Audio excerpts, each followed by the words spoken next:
Hi students, Professor Nugent here. In this video we're going to walk through an application of the nonlinear effects on test scores of the student-to-teacher ratio.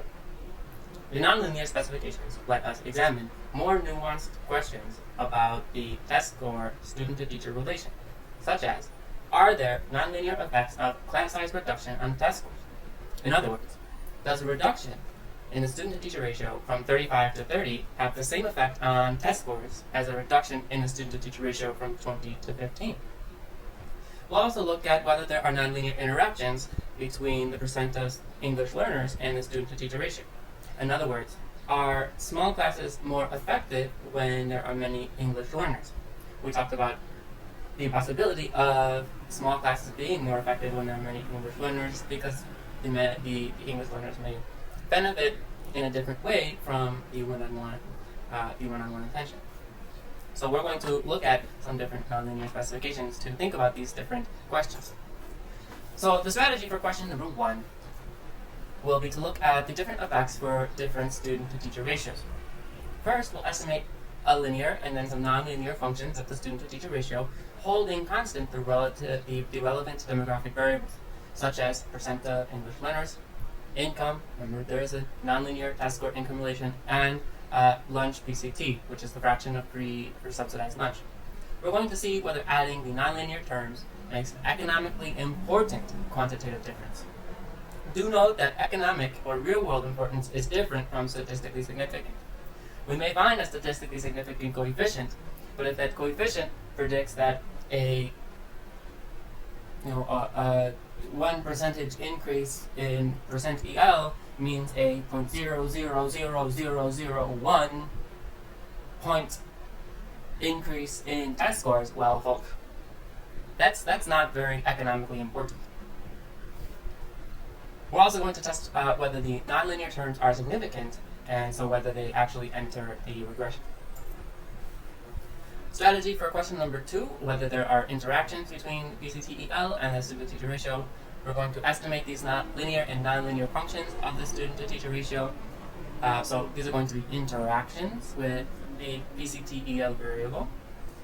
If the specification is nonlinear, then, in other words, with quadratic terms, then we will need to include interactions with the cubic and quadratic terms so that the entire functional form can be different depending on the level of PCT-EL.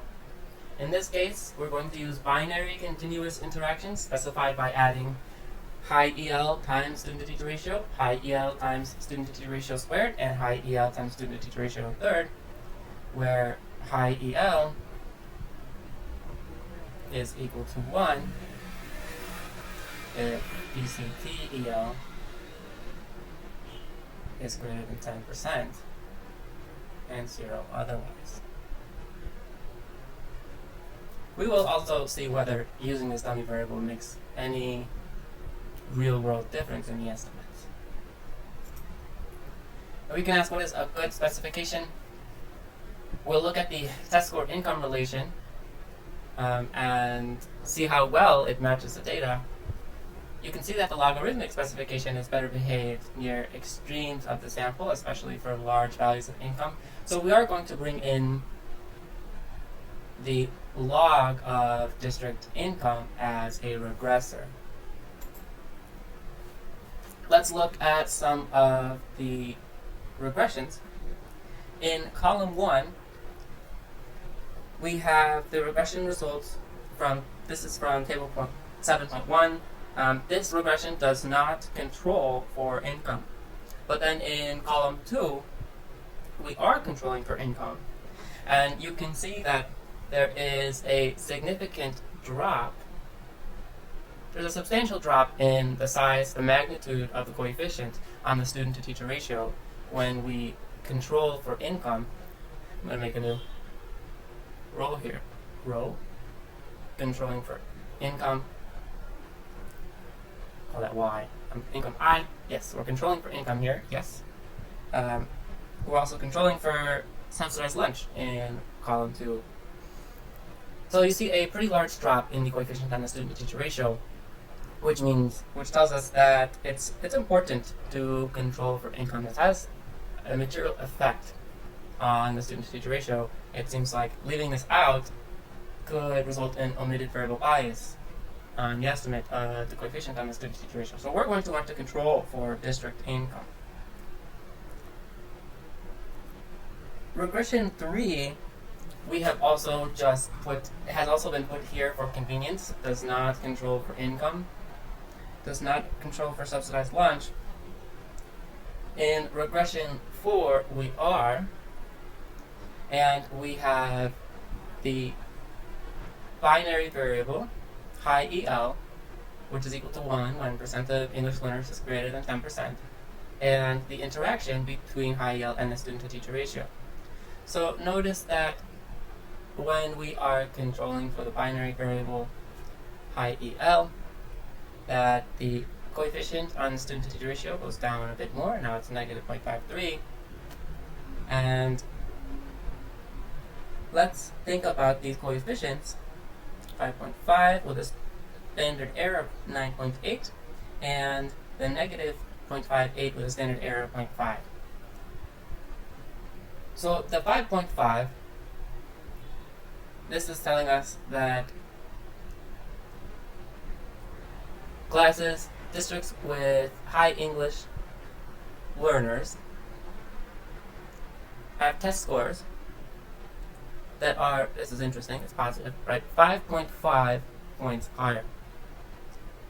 And here we have this coefficient on the interaction term between high EL and student-to-teacher ratio, that for the high English learner groups, a reduction in the student-to-teacher ratio means a 0.58 point increase in test score increment.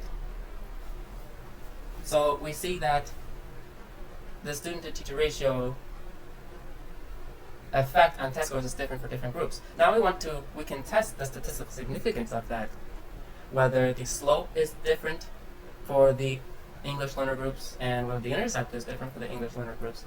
And dividing the negative 0.58 by the 0.5, we can see that that coefficient is not statistically significant. Also, the 5.5 divided by 9.8, that coefficient is also not statistically significant. Let's move on to regression 4. This is regression 4. Let's move on to regression 5, where we start looking at some polynomials. We have included a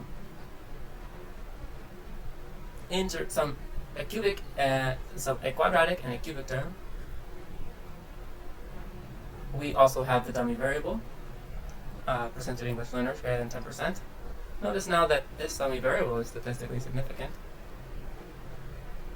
We have an F statistic on the cubic and quadratic terms, that is 6.17 in equation 5, with a p-value of 0.001. So we would reject the null hypothesis that the coefficients on the quadratic and cubic terms is equal to 0, so the quadratic and cubic terms enter the equation. We can also run an F statistic on all of the SDR variables and interactions in equation 5, and we get an F statistic of 6.31 with a p-value less than 0.001, so we would reject the null hypothesis that the coefficient on all SDR variables and interactions is equal to 0. So they enter the equation. So we have good evidence here that there is nonlinearity in the effect of the student-to-teacher ratio on test scores. In equation 6, we bring back in the interaction between high English learners and student-to-teacher ratio, only now we're using the polynomial, the quadratic and cubic terms. So we have interactions between high EL and the quadratic and the cubic term here and here. And what do we see in regression 6, folks? Well, the F statistic, that the coefficients on high EL times the student-to-teacher ratio, high EL times student-to-teacher ratio squared, and high EL times student-to-teacher ratio cubed is equal to 0 is 2.69 with a p-value of 0.046. So testing whether these coefficients are equal to 0, we get a p-value of 0.046. So it is statistically significant at the 5% level, but not at the 1% level. So we have some evidence that the nonlinear effect of the student-to-teacher ratio also depends on the percent of English learners in the district. In equation 7, what have we done here? Well, instead of using the dummy variable, percent of English learners greater than 10%, we've used the continuous variable, and you can see that the effect, that the magnitude in a student-to-teacher ratio between the equation 5 and equation 7, it's not that different. Alright, so we have good evidence that the effect of the student-to-teacher ratio on test scores is nonlinear. We're going to get a small effect for low and high student-to-teacher ratios, but bigger effect for moderate student-to-teacher ratios. There's weaker evidence that the student-to-teacher ratio, the effect of the student-to-teacher ratio on test scores depends on English learners. Let's continue discussing this. So in these tables, you see the confidence intervals and the test joint hypotheses, which I have discussed, and I highly suggest that you walk through this table as I just have in the textbook. This is table 8.3, which has a lot of good information.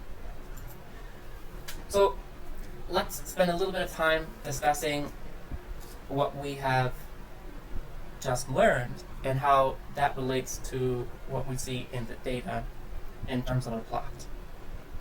Comparing the cubic and linear regressions, you can see that they're pretty close, but the cubic regressions level out at higher levels of the student-to-teacher ratio. You can see that they're flatter over here. They're flatter up here too. And then there's a bigger decrease. And so the cubic regressions seem to represent the effect of the student-to-teacher ratio on test score a little bit better than the linear regression. Now let's compare the regressions with the interactions. Over the majority, the greatest part of the domain of the student-to-teacher ratio, so let's look at about 17 to say 23, this is where the majority of the data is, there's about a 10 percentage point difference, 10-point difference between the high English learner regression function and the regression function where English learners are lower than 10%. And then as we get below about 16.5, that's where we start to see that this regression function moves up above the regression function where English learners are less than 10%. The tricky thing is that in this domain of student-to-teacher ratio, there's very few data. So we may not want to make any statistical inference based on the curvature, based on what's going on in the regression function over here, because there's so few data. So we may base our statistical inference on what we see here, and that is that the effect of the student-to-teacher ratio does not depend non-linearly on percent of English learners. Alright, folks. So in summary, using functions of independent variables such as the natural log of x or an interaction between x1 and x2 allows recasting a large family of nonlinear regression functions as multiple regression. Estimation and inference proceed in the same way as the linear multiple regression model. Interpretation of the coefficients is model specific, but the general rule is to compute effects by comparing different cases. And many nonlinear specifications are possible, so you must use your judgment. What nonlinear effect do you want to analyze and what makes sense in your application. Thanks, folks. That wraps up Chapter 8. And from here, we move on to Chapter 11.